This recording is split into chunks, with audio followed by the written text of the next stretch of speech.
दोस्तों, ओम नमः शिवाय। जैसा कि आपको पता है अभी सावन का पावन महीना चल रहा है।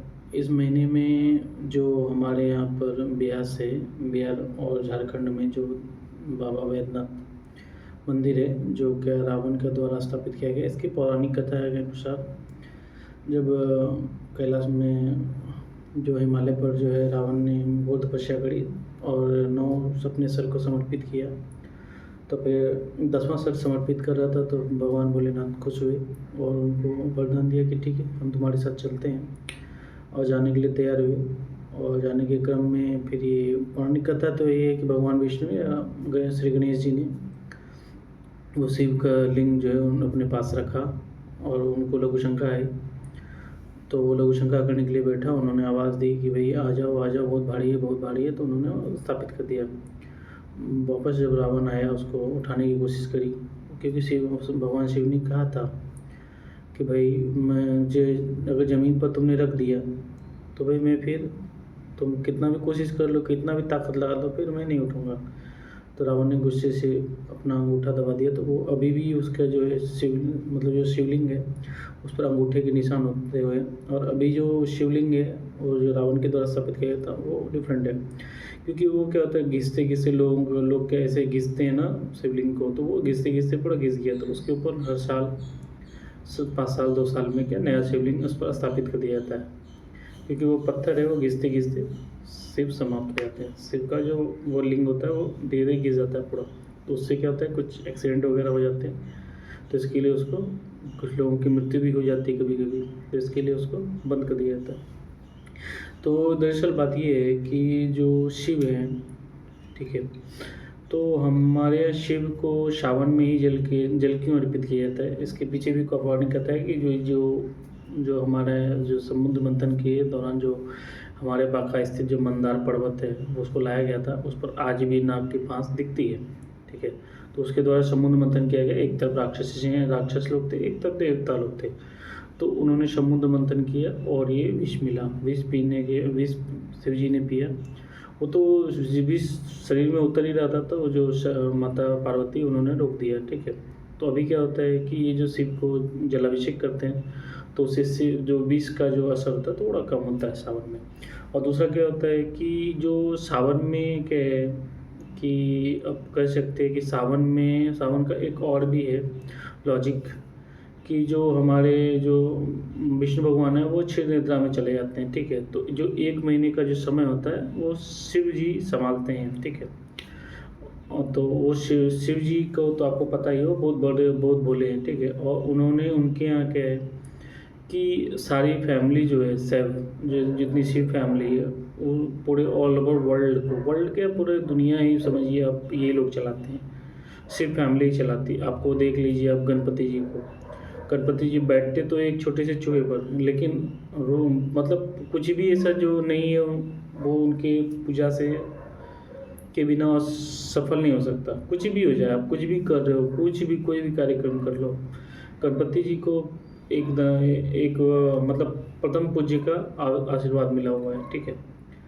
तो अब हम सावन की कांवड़ यात्रा पर चर्चा कर रहे थे। तो सावन की जो कांवड़ यात्रा है ना, वो हमारे अजगैबीनाथ से शुरू होती है, जिसको पहले सुल्तानगंज कहा जाता था, ये अजगैबीनाथ धाम भी बोलते हैं। तो वहीं से क्यों होता है, तो वो वहाँ पर उत्तरवाहिनी गंगा है, वहाँ से जल उठा करके कांवड़िया 105 किलोमीटर का एक लंबा जो दूरी तय करते हैं। इसमें भी डाक बम जो होते हैं, डाक बम स्पेशल होते हैं। डाक बम स्पेशल इसलिए होते हैं कि उनका जो जल होता है उनको 24 आवर्स में ही वो जल आपको बाबा बैद्यनाथ को चढ़ाना होता है, ठीक है।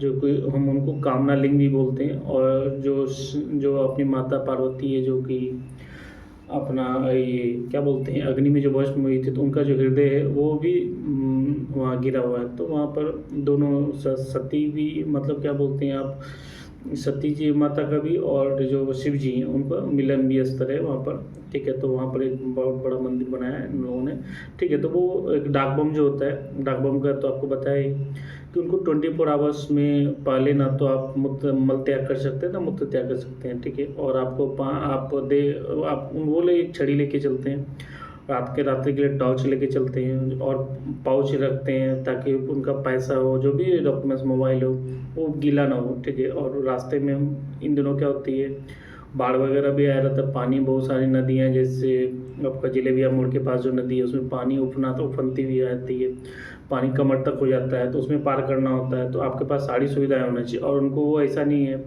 नॉर्मल जो कांवड़ यात्रा चलती है, जो मतलब कांवड़ लेके चलते हैं, ठीक है, तो उनको क्या 5 दिन में, कोई 4 दिन में, कोई 6 दिन में, इस तरह से पहुँचता है वो। कोई कोई उन लोगों में क्या होता है, वो दिन में चलते हैं, केवल रात में नहीं चलते।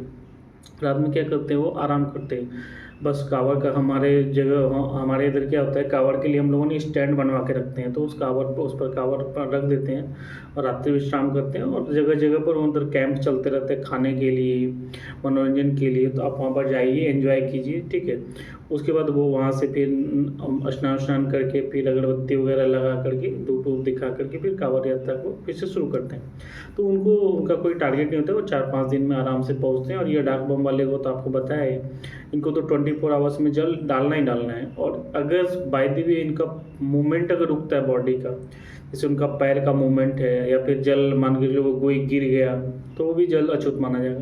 या फिर किसी कुत्ते में सट गया, ठीक है, या फिर किसी को शौच आ गया, या फिर किसी को लघु शंका आ गई, या फिर और भी जो भी चीज़ है, मतलब जल आपका अपवित्र माना जाएगा जब तक आपका मूवमेंट रुक जाता है, ठीक है। तो इसके लिए आपको, जब भी आप डाक बम कांवड़ यात्रा लेते हैं, तो आपको इस सब के लिए सारी तैयारी करनी चाहिए, ठीक है।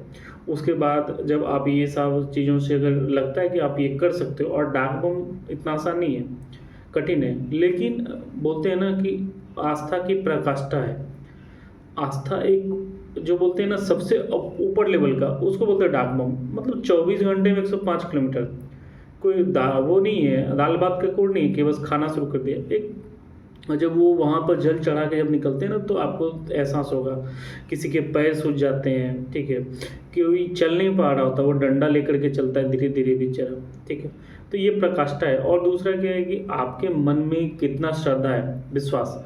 सबसे बड़ा बात क्या होता है, विश्वास। अगर आपको विश्वास है कि शिव हमारे साथ हैं, और ओम नमः शिवाय, ओम नमः शिवाय, अगर आपने अपने आप को अंतर ध्यान कर लिया शिव में, तो फिर आपका कोई दुनिया में कोई बाल बांका नहीं कर सकता, ठीक है।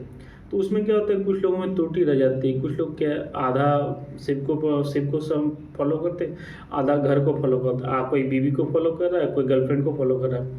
तो इसके चक्कर में क्या होता है, वो जो पाप होता है ना, वो कहीं ना कहीं आपको निकलता हुआ दिखेगा। इसलिए आपकी श्रद्धा जब भी होनी चाहिए, पूरी की पूरी होनी चाहिए, 100%। आपका विश्वास है कि भगवान है तो है, शिव है तो है, ऐसा होना चाहिए। ऐसा नहीं कि आज हमने बोल दिया शिव है, कल हम बोले मेरे लिए तो कुछ किया ही नहीं। अरे आप ऐसा क्यों सोचते हो?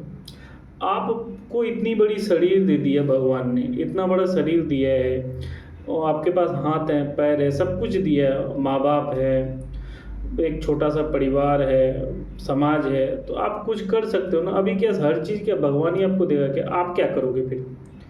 आप पहले कर्म करो। कर्म मतलब ऐसा नहीं है कि हम पढ़ने का कहा गया तो हम पढ़ रहे घिस रहे हैं, ऐसा नहीं।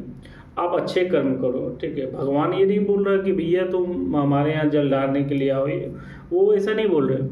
वो बोल रहे आप कर्म करो। मतलब कैसा है कि अभी तो घर तो सबका अलग अलग है, अभी 12 ज्योतिर्लिंग है, ऐसा नहीं कि सबको सारे ज्योतिर्लिंग घूम रहा है, ठीक है। लेकिन आपकी अगर इच्छा है कि नहीं हमें जाना चाहिए, तो आप जाइए, ठीक है, कोई ज़बरदस्ती नहीं है, ठीक है। बस इतना ही दोस्तों। और सावन में विशेष कर ध्यान रखें, शिव जी की आराधना जरूर करें। शिव मतलब शिव और शिवा, ये दो ही चीज़ है दुनिया में, ठीक है। और बस शिव जी की आराधना करें। ओम नमः शिवाय, ओम नमः शिवाय, ओम नमः शिवाय, ओम नमः शिवाय, ओम नमः शिवाय दोस्तों।